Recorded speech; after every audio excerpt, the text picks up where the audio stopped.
there's one man who can help, if there's one man who can help, it's the man coming in here right now.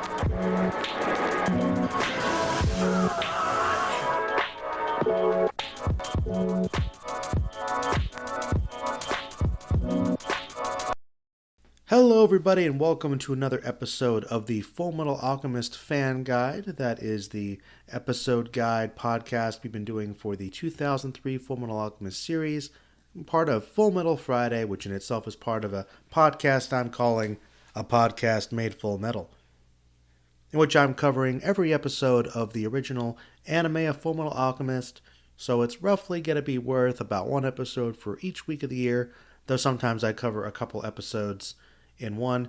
Usually you can expect these every Friday or every other Friday or so, 9 p.m. Eastern Standard Time.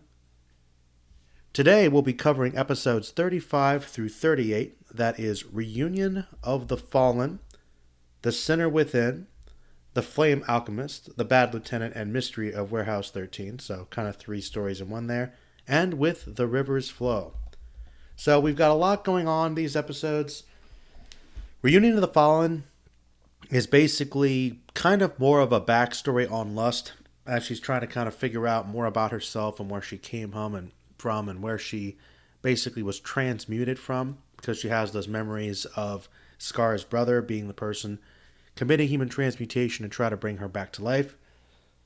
And we see as part of their plot to basically kind of manipulate different alchemists and trying to pursue the Philosopher's Stone, they've caused all kinds of atrocities. Like, it turns out that Envy had introduced this disease into a town, which was killing a lot of people, and it kind of turns their skin kind of like stone. It kind of reminds me a little bit of that one disease from Game of Thrones, which I'm kind of wondering which one came up with it first. Probably George R. R. Martin, but it's very similar to that scale kind of disease that Jormungand got.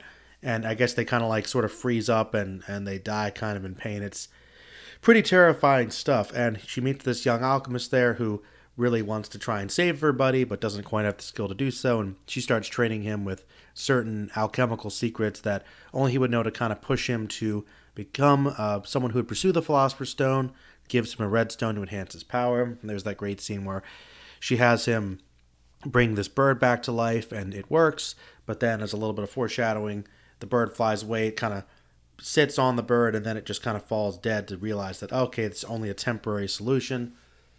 These Philosopher's Stones are flawed, and so obviously the ability to cure people in the town is only going to be short-lived.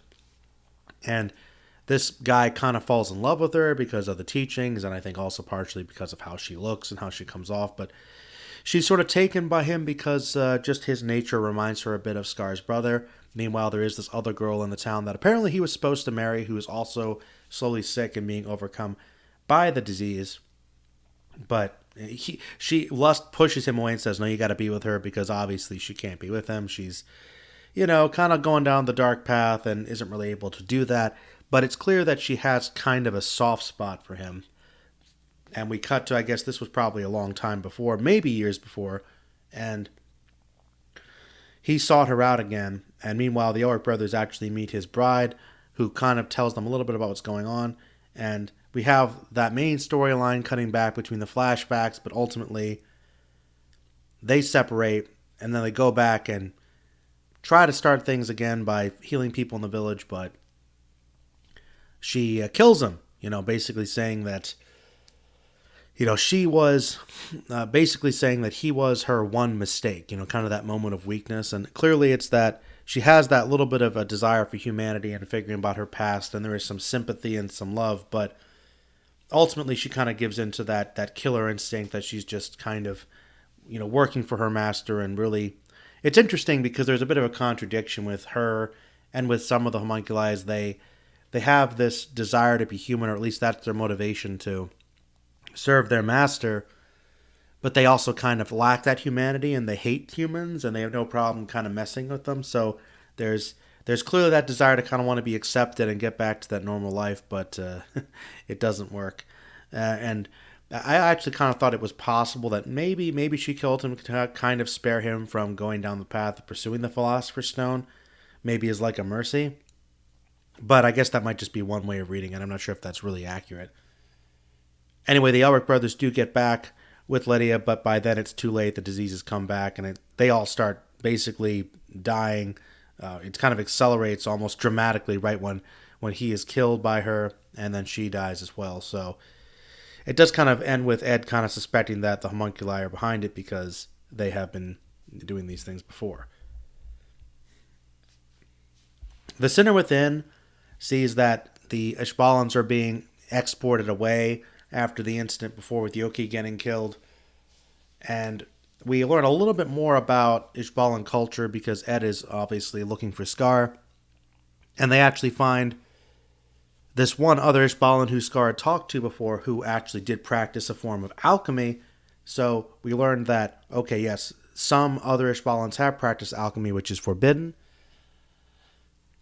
However, as a consequence of going against their beliefs, they are ultimately exiled and sent away. So in a sense, because Scar does that too, he is as well, which is interesting. The people, I guess, didn't realize that before.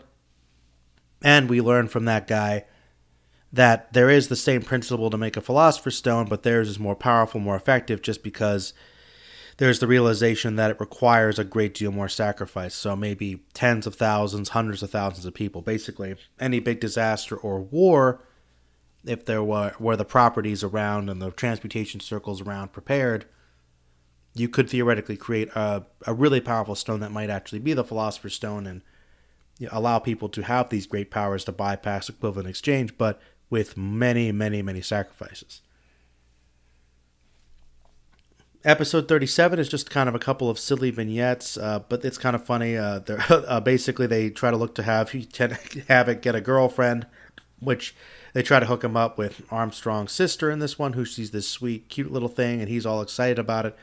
But she's not really interested in him because he doesn't have that Armstrong physique, so it's a little bit of an ironic twist there. And you've also got this this curiosity about, apparently, Warehouse 13. There's this ghost, apparently, and all the lower officers are afraid, so they get Mustang to come help investigate, and he gets kind of scared, too, because they find there are all these bones buried. And so there's this investigation going on, and it turns out it was just the dog. The dog was burying bones out. It was Hawkeye's dog. But it ends with, looks like there is going to be a send out to kind of resolve the issue in Lior, and Mustang decides to tag along with Armstrong because Archer is planning to take over this investigation and kind of use some of these things. There's this really interesting conversation between Archer and Bradley where he's saying, okay, I've uncovered all these things about what happened in Lab 5. We've got these red stones that really can enhance the power of our alchemists, and also these chimeras that could be great weapons. And he's like saying, oh, I'm sure you didn't know anything about it, Fuhrer Bradley. So Fuhrer Bradley is like, okay, trying to play the game of like, okay, well, maybe I did know. I'm not really going to admit it, but I'm not going to necessarily disavow what you're saying. It's like, oh, well, these tools you have, you've got Tucker, you've got Kimberly with you. Maybe you can head down to Lior and test out these things. So there's kind of that non-direct admission of, okay, maybe there are some questionable things we've been doing, and I want to distance myself from that, but maybe I am willing to use them. So once again, Bradley is a character who, up until this point, I still think is seen as being not really antagonistic. Like we want to believe, I think at this point, that he is a leader who maybe made tough decisions, but I don't think it's been outright implied by the show that he is a villain in the sense as a political leader is. But here we're starting to get some sense that at the very least he has done some questionable things, and he's not above using them if he needs to, which maybe is why Mustang and the others are thinking of trying to eventually overthrow him, or at least move up to a higher position in power. And finally, we've got The River's Flow, which is really kind of a two-part episode where Ed and Al are kind of trying to get away on the tractor thing that Winry gave them, and that breaks down, and they're trying to find a way to get to Scar, but they argue because Al thinks that really the homunculi are more of an issue, more of a problem, so they should try to actually go after them first. But Ed is determined to go after Scar, and they kind of fight a little bit and then decide to sort of stay on the same page, and Marta actually comes back to help them, even though Al is still wary of her trying to get vengeance on people. She accepts their help because eventually she gives them a ride to eventually find Scar.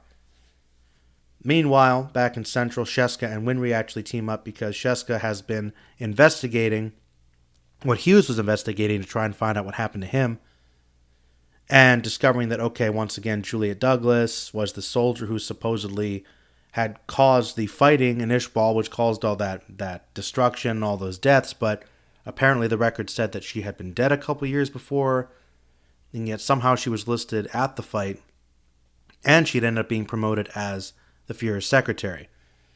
Which, considering this is supposed to be like the 20s, 30s, with all the paperwork and not a lot of people necessarily looking over this, I could see how there could be an oversight like that happening. So they go investigate, trying to actually tap into the phone lines to listen to the conversations, and they actually hear Sloth talking to Envy, so they realize there's a connection with the homunculi.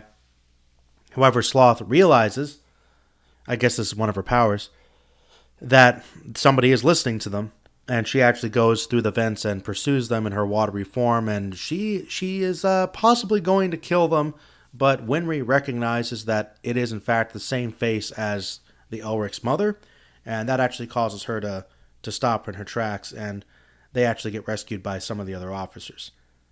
So there's a lot going on in terms of this episode for plot, for a lot of things building up with the conspiracy.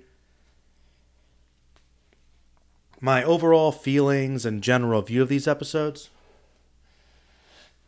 Really good plot-heavy stuff. We've got Lust's backstory with the village is honestly one of my favorites, and it's definitely one of the darkest episodes of the series. It really gives some insight into her, and really was actually an inspiration for a video I made, I think it was last year, kind of focusing on her, and just as an example of how her backstory makes Lust a more fleshed out and interesting character than maybe she is in Brotherhood, which is one of the reasons why I did this podcast and why I still kind of want to promote this show and get people to check it out, because there's a lot of good stuff in this first series for sure. Also, the thing about that episode is it kind of suggests more that Dante has been working with her homunculi to cause a lot of these atrocities to manipulate alchemists for a long time, and this is the kind of stuff that they were doing. So they're causing all kinds of problems like Lior, like the Ishvalan War, all kinds of issues that they're willing to do to stir things up just to get what they want. Yeah, it also really, in the episode where we kind of meet more of the Ishbalans, we learn more about their culture, their world. We learn that some of them practiced alchemy and some were exiled because of it. Scar's brother was not the only one, and that the Philosopher's Stone does require great sacrifices on a massive scale to really be more powerful, to maybe be achievable. So we do get a little more information that kind of coincides with all these atrocities that are being committed and put into place. The comedy episode about Havoc's love and the ghost story, I actually liked a lot more than I remembered. I remembered thinking that one seemed like kind of a filler episode to really stop the pacing, but as somebody actually mentioned in the comments, sometimes you need some of those episodes really to ground you and to kind of have a bit of a reprieve, because, the show has been getting pretty dark and pretty heavy into the conspiracy, getting much more serious, and really we've only got a few more episodes to go, another dozen or so after this point, so it's going to get mostly pretty dark from here in. So having a couple funny little vignettes I think is fine. It also fleshes out the story, fleshes out the characters a little bit, because it gives a lot of the characters really in Mustang's company a little bit more of a dynamic humanity. We see a little bit more about their perspective of things, and there is actually a little moment where there's some acknowledging about Hughes. The memory of him is still kind of haunting Mustang and his motivations, and Winry, because she suspects that maybe Mustang is the person that had her parents killed or did it himself. So they're playing a little bit with that. So there's still some connection to the rest of things. It's not like an episode that you necessarily have to completely skip, although you could skip it. I would actually say that although it is a pretty good episode that I actually did find kind of funny, I do think that it is one you don't necessarily need to see. It's one of the few episodes that you really could skip it and you don't miss much, except at the very end where they say they're going to be dealing with the Lior issue again, but you pick that up pretty quickly. But it's still a good episode I would recommend. Episode 38 was actually the one where I kind of had some minor issues with the brothers arguing, because at this point I actually agreed with Al that the homunculi seem to be more of a threat than Scar. And even, I mean, based both on an audience perspective, but also on what he's seen and what they've witnessed so far, I think it's pretty clear. Like, Scar, yes, is still out there trying to kill people, and he's still kind of pursuing the Philosopher's Stone as well, maybe to harness that power. But I think that's been a little unclear up to this point. Like, he hasn't blatantly stated, like, I'm going to do that. As far as I remember watching this, he hasn't stated, like, that's got to be my plan. He's just trying to figure out the origins and try to deal with it too. And he is against the military. He's still a threat. But I don't know. Them fighting here seemed actually a little contrived, and I kind of almost felt like the writer for this episode, or the writers, didn't quite know exactly how to kind of stall them. Like, I really think that pursuing the homunculi, which is kind of what they end up doing anyway, is got to happen. And I'm fine with them going after Scar, but I don't know. I don't understand why Ed was so against going to the homunculi as opposed to Scar, because it seemed like they were sort of okay with him at the time. I guess because finding out about how the Philosopher's Stone is really made, they think Scar might be more likely to do that, because I guess he talked to the other guy. But like I said, I didn't think he learned more about it, but I didn't think that was his clear motivation. Maybe that's just what they suspect. But I don't know. I thought them arguing again was a little, I don't know. It kind of slowed things down a little bit. It was fine. I think the other side of the episode, though, is really good. I mean, I think Winry and Sheska getting to kind of actually, pull some of their weight and actually get the focus and try to figure out what's going on, be proactive and, trying to, break in and listen to the Fuhrer and his secretary's line. Like, that's pretty bold, and I think it's really awesome they did that. So I think some people might think Winry doesn't get to do as much in this series, but I think from a support emotionally for the brothers, but even in moments like this, she does want to help out. And I think, I think Sheska does too as a character. So that there's kind of that really scary moment with Sloth attacking them. Also a little bit with the writing too, because they kind of parallel it with Al, I guess, saying, he's partially conflicted about telling Ed about the fact that the homunculi, that one of them might be their mother, but he did see her earlier in the show, and I guess maybe he didn't get a good look at her, or he was distracted by other things at that point, but clearly remembers her and is like, oh. But he hasn't blatantly said, like, that's my mom, like he knows. And if he does, I think he should be having more issues with it. And I can understand him having reservations about telling Ed about it, but I think it's maybe something he should do anyway. So I don't know. I think I get some of his hesitation, but once again, I think the writing here might be a little unclear. But it's definitely something that's going to be, hinted at as being an issue later. Might be a good idea to let Ed know, though. So overall, some of the little details are weird for that episode, but overall, all of these are still quite good. I would probably give episode 35 probably like a 9. I thought that Lust's backstory is really good. It's definitely one of the best episodes of the show, and I think it's sort of a standout of the little stories and little moments of world building and character that sometimes are missing. That horror atmosphere, that drama, the heavy emotions that sometimes I think Brotherhood kind of brushes by because it's so plot heavy and so action heavy. I think that's definitely one of the little things you'd be missing out on. As far as episode 36, I also thought was pretty good. I think that maybe it felt like a little underdeveloped, but at least we learned some key plot points about Ishbal there. The episode with the vignettes, 37, I think is actually really fun. I liked it more than I remembered liking it. I thought I was going to hate it. The humor's pretty good in that one, and it does have some character building moments. But it is mostly kind of skippable. It's one of the few episodes I can honestly say that about this late on. So, it's still pretty high. I think I'd give it a 7, kind of like the last one. And despite some of the weird writing, I really like the conspiracy stuff in episode 38. I think I'd give that one an 8. That's still a very good one. But I just think that I wish that the stuff with Al and his memory and Ed and their arguing seems kind of silly. Like that's the minor negative that sticks out to me. I think that could have been maybe fleshed out a little more. But yeah, overall, very good episodes. We're getting into the final stretch here. I think we've got about 13 more episodes in the movie. My goal is to probably get it done within the first couple weeks of January, because I think that's when I started this. So it's roughly take about a year. And I might do the movie at some point after that, maybe make that a bigger video.